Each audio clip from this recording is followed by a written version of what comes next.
Jai Gurudev students, we will continue History Lesson 7. The name of the lesson is Education and British Rule. I have taught the lesson in previous class. Half the lesson we have completed. We will continue the rest of the lesson. Before that, just we will see what we have studied. The main points of this lesson is that how the education was during the British rule, and what all the subjects were included in the education, that is for the Indians and for the foreigners. We could see the difference very clear. It was to Indians that many subjects were included to Britishers, but few subjects were included for Indians. And later on, our national leaders objected for the Western education to Indians. Now let us continue. Shanti Niketan, or Tagore's abode of peace. As a child, Rabindranath Tagore did not like the suffocating and arbitrary atmosphere of school. He always dreamt of a school where a child was happy, carefree, and yet disciplined. Means these are the views of the Rabindranath Tagore, how the school should be for the child.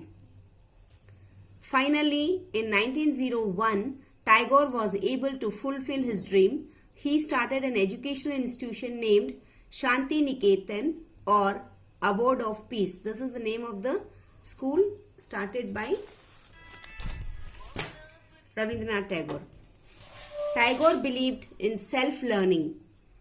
He also believed that the teacher should understand the child, help the child to develop curiosity and answer his questions why, when, what and how patiently. We can see the picture, Tagore and Gandhiji sitting together at Shanti Niketan in 1940.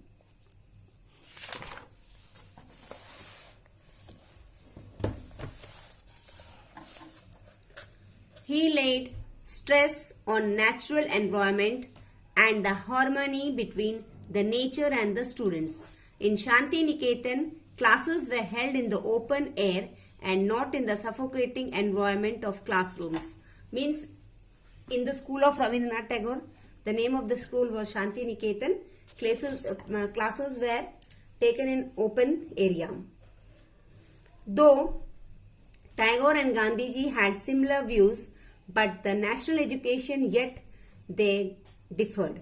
Gandhiji was totally against Western education, but Tagore favored a balanced combination of Western and Indian system of education.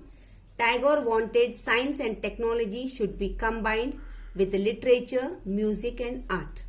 So, though both were national leaders, but still they had different views. Gandhiji was totally against Western education, but Rabindranath Tagore, he told that we should have a combined education, means along with our languages, science and technology should be combined with our literature, music and art. Though world knows Tagore as a great poet, but he was also a great educationist and above all a great human being. Now we will see the case study of Aligarh. After 1857 revolt, the British followed the policy of divide and rule. They did this to ensure that in failure, the Hindus and the Muslims would never be united and fight against them. The British purposely sidelined the Muslims and gave more importance to the Hindus. This is one of the case study. Case study means really it happened. And from the beginning we are seeing that Britishers follow the policy divide and rule. दो लोगों को divide कर दो और rule करो तो दो अलग हो जाएंगे तो उनकी हिम्मत टूट जाएगी. And here they divided Hindu and Muslims. They supported Hindus and neglected Muslims.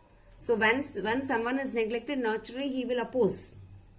He will fight for his rights. Same thing Britishers did here. They supported Hindus and Muslims were neglected. The Muslims were still proud of their erstwhile political the Muslims were still proud of their erstwhile political dominance and also did not prefer Western education. They were hurt when Persian was no longer the court language. Under such peculiar conditions, Sir Syed Ahmad Khan emerged as a leader of the Muslims. He realized the fact that the Muslims lagged far behind the Hindus as far as Western education was concerned. He therefore tried his best to promote Western education among the Muslims. So this was a policy followed by the Britishers, divide and rule. They gave importance to Hindus, so Hindus went forward and Muslims were much backward in Western education. So one of the persons, Sir Syed Ahmad Khan, he became the leader of the Muslims and wanted to see that even Muslims should get the Western education. So he promoted Western education among the Muslims too.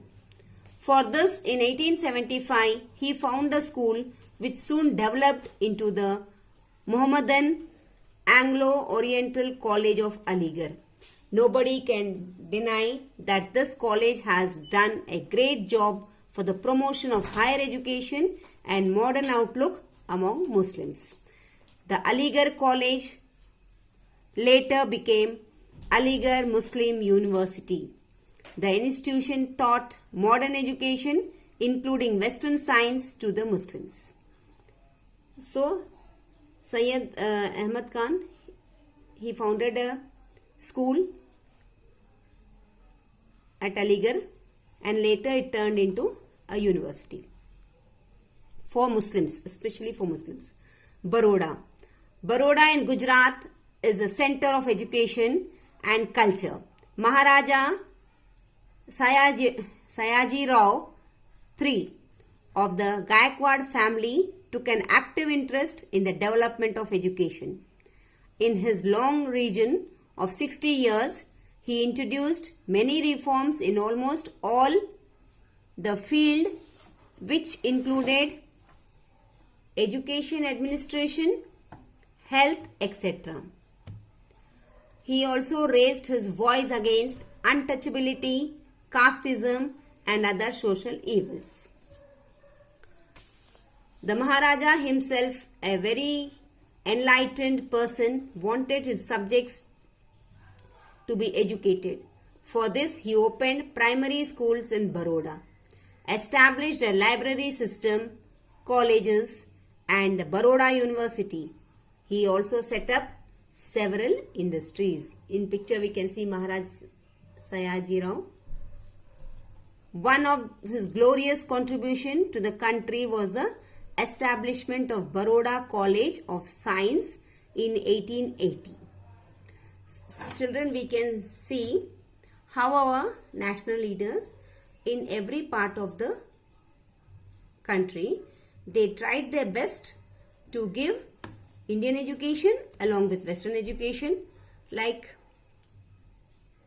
we can see in Gujarat, Baroda, Maharaj Sayaji, he opened a primary school and also established a library, and later this school and college